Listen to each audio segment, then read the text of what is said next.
ila hadratin Nabil Mustafa Rasulullah sallallahu alaihi wasallam wa ala alihi wa azwajihi wa dzurriyyatihi wa wali baitihi wa ashabil kiram wa ila jami'il anbiya wal mursalin wal awliya wa syuhada wa salihin wa tabi'ina tabi'ina ila yaumiddin, khususan ila jami'i masayikhi ila muntahum wa ila abaina wa ummatina wa azdadina wa masyaikhina wa auladina wa azwazina wa dzurriyyatina wa ahli baitina, khususan jami'il arwah fi hadil majlis wa ghairuhum sayulillahi lana wa lahumul fatihah.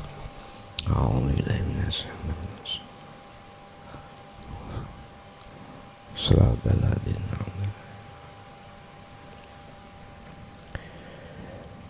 Bismillahirrahmanirrahim. Alhamdulillahi rabbil alamin wa bihi nasta'inu ala umuri dunya waddin. Asyhadu an la ilaha illallah wa asyhadu anna Muhammadan abduhu wa rasuluh. Allahumma salli wa sallim wa barik alaihi wa ala alihi wa ashabi ajmain, amma ba'du. Tatkala ruhaniyah sudah diambil satu perjanjian oleh Allah, saat itu juga ruhaniyah tidak akan terpengaruh oleh tipu daya nafsu atau setan.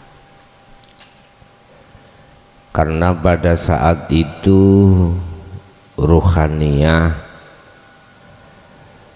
masih dalam keadaan fitrah.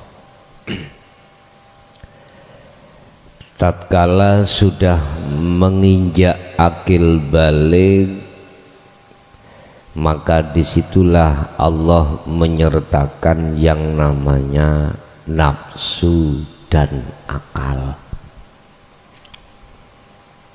Nafsu dan akal. Dikatakan barang siapa yang dirinya kuat akalnya, maka dia patuhnya melebihi para malaikat.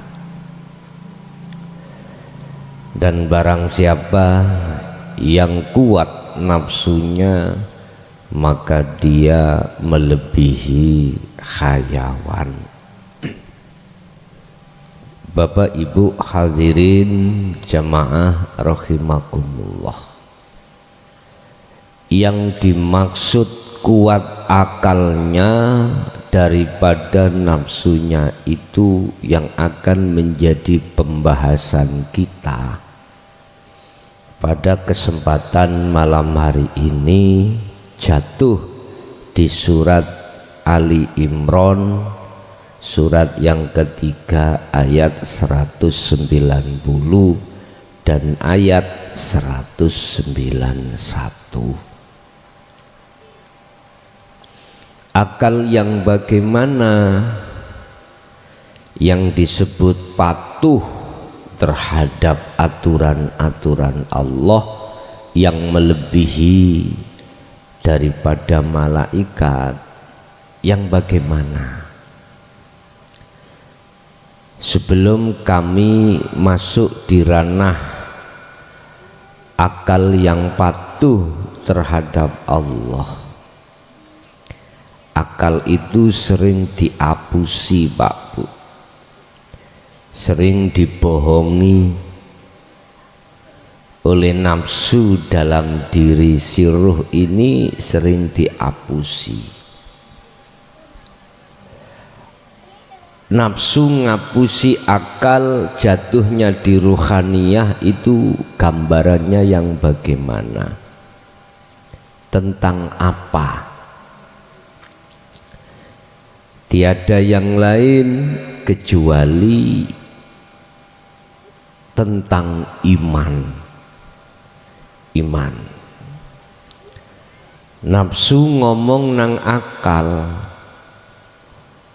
kal kandhanono roh iku sing idekkan kuwi, yang dekat pada ruh kan awakmu.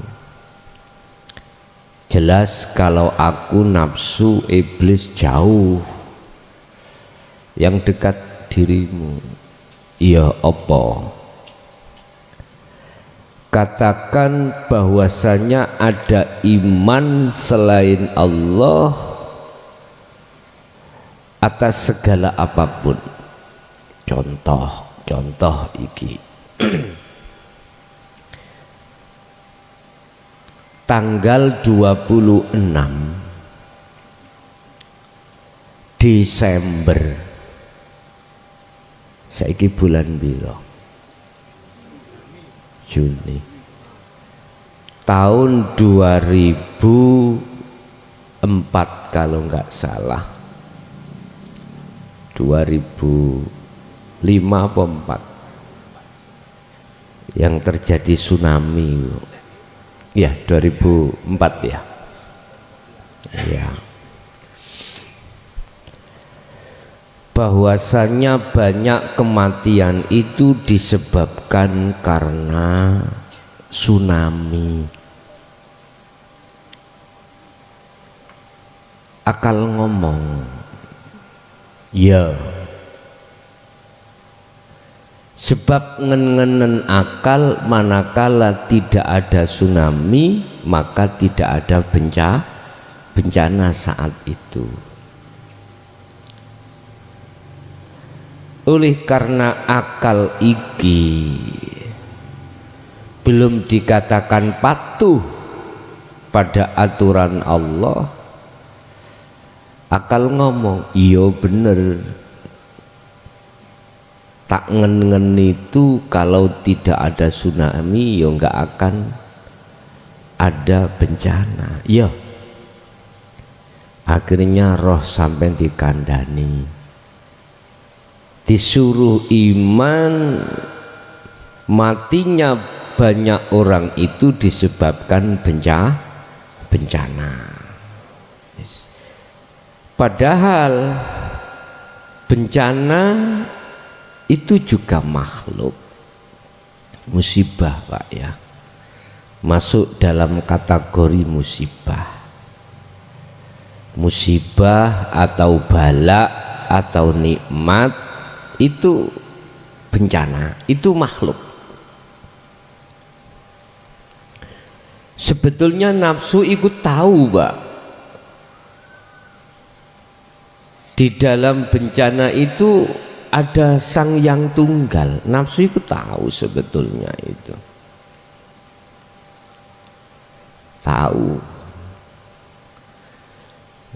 Iblis itu tahu kalau semuanya itu karena Allah. Oleh karena memang tugasnya iblis adalah menyesatkan, maka dipelintir imane si roh itu. Gimana caranya imannya bukan pada Allah tapi pada selain Allah, makhluk yang berupa bencana itu dipelintir. Jadi yang salah dikemas bagaimana caranya jadi benar, yang benar begitu juga dikemas bagaimana orang-orang itu lalai terhadap kebenaran. Jangan heran, Nabi Adam pun juga begitu. Dawuh Allah dikemas. Allah dawuh wala taqraba hadhihi sajarah sepanjang Nabi Adam dan Siti Hawa iku gak mendekati pohon dan makan buah khuldi, sepanjang itu dia akan kekal di surga. Dikemas oleh iblis, dibalik. Adam, kalau toh kau tidak makan buah itu, kau tidak akan kekal di surga. dibalik Pak, dibalik. Berhubung akalnya itu ikut mendukung nafsu atau iblis, diomongi iya khuldi ku kan kekal, nek gak mangan khuldi gak kekal. Wis lalailah si Adam si roh itu pada Allah. Lah ini prosesnya Pak. Lah yang kita bahas di sini adalah akal yang bukan nganut utawa kongsi terhadap nafsu. Akal yang kongsi, tahu kongsi ya? Apa sih kongsi itu? Ya, kerjasama. Akal yang sudah kerjasama dengan ruh, dengan tata tertib undang-undang akhlak ilahiyah. Ini yang kita bahas pada kesempatan malam hari ini. Ali Imran ayat 190. Inna fi khalqis samawati wal ardi. Sak temene ing dalem penciptaane piro-piro langit lan bumi. Wakhtilafil laili wan nahar, lan bergantinya siang dan malam ikulah ayat. Mana iku? Ada tanda-tanda kekuasaan Allah. Tanda-tanda lupa. Tanda-tanda kekuasaan. Sesungguhnya di dalam penciptaan langit dan bumi, jasad dan jagatnya ruhaniyah. Wakhtilafin nahar, wakhtilafil laili wan nahar, bergantinya tidur dan terjaga Anda. Wan nahar iki maksudnya nahar itu siang, makna murote, tapi maksudnya adalah Anda terjaga. Terjaga ya. Terjaga berarti sadar ya. Walaili wakhtilafil lail. Lail itu malam. Malam itu tertidur. Kebanyakan dipergunakan kalau malam itu tidur. Jadi bukan malam yang dimaksud secara syariat, iki bukan. Malam berarti Anda sudah tinggalkan semua urusan dunia, tertidur. Ikulah ayatin, ada tanda-tanda kekuasaan Allah bagi siapa? Liulil albab, bagi orang-orang yang berakal. Iki berakal sing piye, ngeten lho Pak. Tadi saya katakan setiap ruh itu disandingi Allah, disertai Allah, tidak hanya nafsu juga akal. Albab di sini akal yang sudah jinak, akal yang tidak dipergunakan untuk membahas tentang makhluk, tapi akal yang dipergunakan membahas pada Allah. Makanya mengapa dikatakan lebih kuat, lebih derajatnya lebih tinggi daripada malaikat di sini. Ikulah ayatil liulil albab.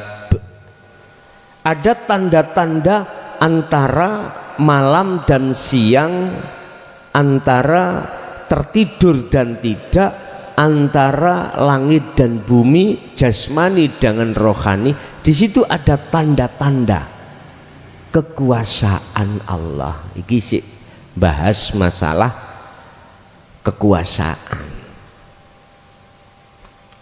Artinya manakala tidak ada hidup, tidak ada sang yang tunggal di situ loh, akal itu sudah percaya kalau tidak akan terjadi apapun. Kalau tadi kan enggak, tadi masih jadi kongsinya hawa nafsu. Jadi tidak akan pernah bisa akal menembus di dalam musibah itu ada Allah, tidak sampai di situ. Akal yang digunakan. Iya, kalau tidak ada secara akal, kalau tidak ada musibah, ya tidak akan terjadi. Sekarang tidak. Dia tidak membahas tentang makhluk yang berupa musibah atau bala, enggak. Akal itu mencoba untuk masuk di dalam, mohon maaf, ranah kekuasaan Allah. Jadi mulai sadarlah Anda. Makanya mereka yang sudah bisa menerima apa yang sudah disampaikan oleh Allah lewat dinul haq, itu bukan akal ini yang dijadikan rima, tapi iman. Jadi akal jatuhnya tidak di utek tapi di hati. Begitu sekarang. Masalahnya sudah tidak menjadi kongsinya nafsu, tapi menjadi kongsinya ruh lewat iman. Akhirnya apa? Kalau sudah membahas ayat, artinya kekuasaan Allah, maka disitulah harapan hatimu akan masuk satu langkah saja untuk dimusyahadah. Tapi terus terang akal nggak mampu masuk di musyahadah. Dia hanya bisa menghantarkan di pintu musyahadah, nggak bisa masuk. Sehingga ayatnya li ayatin, kekuasaan. Jadi kalau tidak ada hidup itu, akal ngomong, nggak mungkin terjadi orang ini sadar dan tidak sadar. Kalau tidak ada hidup itulah nggak akan ada jasmani dan tidak ada roh.